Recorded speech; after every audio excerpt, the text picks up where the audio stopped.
देखिए, वज़ीर आज़म साहब ने एक ज़बरदस्त काम किया और मैं उनकी बड़ी इस बात पर उनकी कदर करता हूँ कि उन्होंने एक जमहूरी रवायत के तहत बहुत अच्छा इक़दाम किया, ऐसा इक़दाम किया है और यही एक्सपेक्ट करना चाहिए आपको वज़ीर आज़म केडर के लोगों से। मैं समझता हूँ कि is done a brilliant job.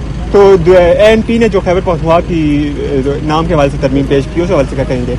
Emil वली मेरा दोस्त है यार, आप बोलेंगे जैसा बोलेंगे वैसा कर देगा यार, भाई हमारा। तो मौलाना साहब को राज़ी कर लेंगे? आप भी गए थे उनके पास।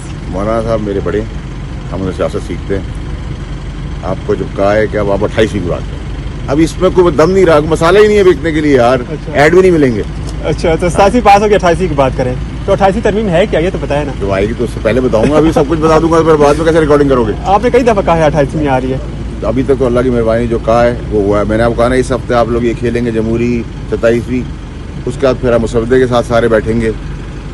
हम अपना काम कर चुके हैं, ठीक है, ये पास हो गई है, ठीक है। ये तो अभी आपको जमहूरी रवायतों के पेश नज़र कि आप लोग सब ना सवाल जवाब करें, तो जमहूरियत भी आपको लेके चल रही है आपके साथ साथ। फिर आप लोग अगले हफ्ते जो है मुसद्दे बात करेंगे, फिर उसके अगले हफ्ते का मैं आपको नया टॉपिक दूंगा, फिर उसमें मसाला बिकेगा। PTI जो यही टॉपिक होगा। PTI जो मुखालफत कर रही है, उन्होंने कुछ एहतजाज का ऐलान भी किया, आपने सुना होगा, वो सवाल से क्या कहेंगे? एहतजाज 27 तरमीम के हवाले से बस, और कोई एहतजाज नहीं कर रहे। ऐलान तो रोज करते हैं सर। आएगी, बिल्कुल आएगी। अच्छा सर, तो बजा के आएगी सर। इसके निजाम जो तरमीम पास हुई है, इससे हाइब्रिड निजाम मजबूत होने जा रहा है या पास हो गई है? देखा, मुझे आपका सवाल बहुत अच्छा लगा। पास होने जा रही है, हो गई है। अच्छा सर, जमहूरियत मजबूत हो रही है या हाइब्रिड निजाम? सर, जमहूरियत, एस्टैब्लिश्ड डेमोक्रेसी का मैं मुद्दा हूँ, हमेशा याद रखिए। ये हमारे मुल्क की ज़रूरत थी, हमारा डिफेंस लाइन सॉलिड हो गया और ऐसी और अमेंडमेंट्स की रिक्वायरमेंट होगी मुल्क की तरक्की के लिए हम करते हैं।